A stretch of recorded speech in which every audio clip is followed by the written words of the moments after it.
3. Sex at home. I'd woken up in this place, naked, and well aware I had been physically assaulted while unconscious. Aside from the pain of the physical assault kicking in when I came to, there was also the miracle waiting for me, which I had discovered as soon as I opened my eyes and was able to see clearly for the first time in far too many years. Somehow Marcus, my kidnapper and abuser, had given me back my sight. I didn't know how he did it.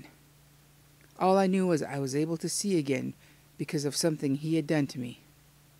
I remember crying because I could hold my hand up as far away from my face as I could reach and yet still see my palm prints and fingertips clearly. You don't appreciate what you've got until it's gone, and if you get it back, it's priceless. I was still crying when he returned and took me again. At the time, I thought it was an even trade, an eye for a hole. In the beginning, Marcus was stern and brutal, but only until he had cowed me. He had said early on he had wanted me to fear him. His logic was that I wouldn't do what he wanted if I didn't. And he was right. I didn't do what he wanted those first few weeks, or was it months? I don't know which, but eventually I did everything he ordered me to do because he terrified the living crap out of me. Every time he came to me, he took his time with my body and made me feel pleasure against my will. But unwanted pleasure for hours on end, whether it results in a climax or not, is still sexual assault. And he assaulted me almost daily for hours at a time.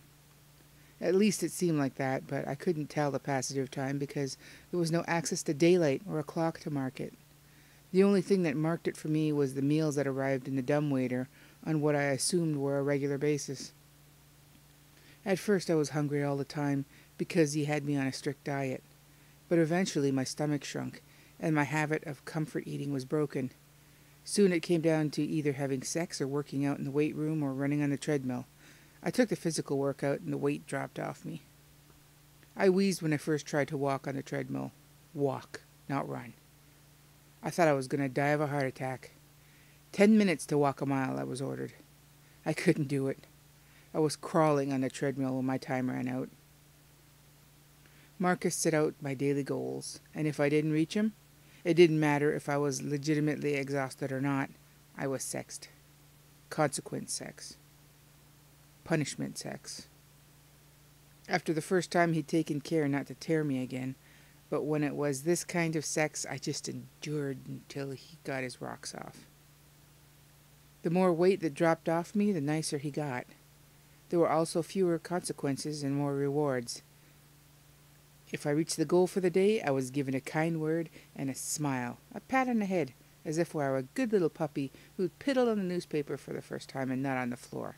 Rewards were him doing everything I liked for as long as I wanted it. Mentally, I wanted him off of me, but it was as if my body had a mind of its own. It matched his depravity and sometimes surpassed him. I went crazy on him, dragging him willingly down the road to carnal salvation.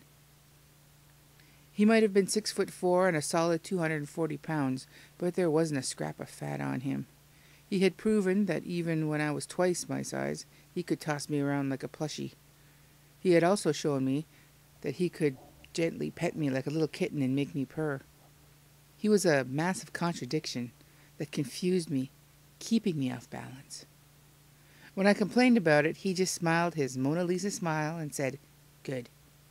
You're hard enough to control at the best of times. If keeping you confused will make you pliable to my will, I will continue to do it." Somewhere along the line, I began to wait for him. I caught myself anticipating his arrival. When did I stop resisting him? He was still a kidnapper, a sexual assaulter, a rapist. I didn't date men. I didn't date anyone. So why the hell was I getting an erection from just smelling apple-scented bath product? He was taking me over. I was a fighter. I have always been a fighter. Even when my eyes began to fail, I went ahead and learned how to drive. I crashed the family car more than once, but driving had been the tops on my list of things to do as a teenager.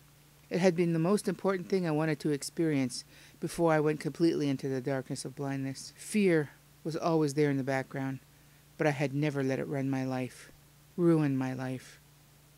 Look at me now. Yes, I was down to 154 pounds, but at what cost? I cringed when Marcus reached for me. I didn't know if the sex was going to be a punishment or a reward. And when had I started answering to the name of sex? Even the help was calling me that, and I'm answering to it. I rested my head back against the towel roll and lip of the tub. I'm not a plaything. My name is Sigmund Edward Xavier. Edward Xavier. It's not sex. It's not little one. It's Edward. It felt a little bit funny to be saying my name out loud in the empty bathroom that gave it back with a little echo. Still, it was a validating statement. I had forgotten my cardinal rule. No one could make me do anything I didn't want to if I was willing to pay the consequences. I didn't have to fear the consequences. I just had to accept them. I knew what the result would be if I didn't play sexy for the big vampire. I could avoid the pain, or I could lose myself. There wasn't an option. I am Edward. If I had nothing else, I still had my identity. The warmth of the water began to ease the pain and aches of my muscles, and closing my eyes, I continued to let my mind drift. The only good thing that had come out of this enforced association with the vampire was that I could see now, and I had to admit it was a precious gift from my captor. For more than half my life, my world had been shrunk down to the end of my nose. I could almost forgive him for all the indignities I was forced to endure for that, but honestly, I needed to escape from this prison just to be my own person again and not his pet. I might not have found a way yet, but I was going to get out of this place one way or another. No vampire was going to stop me. I relaxed more and sank against the towel. I had made up my mind.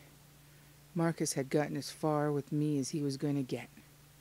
I wasn't going to roll over and take it anymore. I was Edward Xavier, the man, not Sex, the slut. Marcus was going to find out that I couldn't be manipulated anymore. The tension that had been so coiled in my core unraveled, leaving me stress-free. With my decision made, I slept.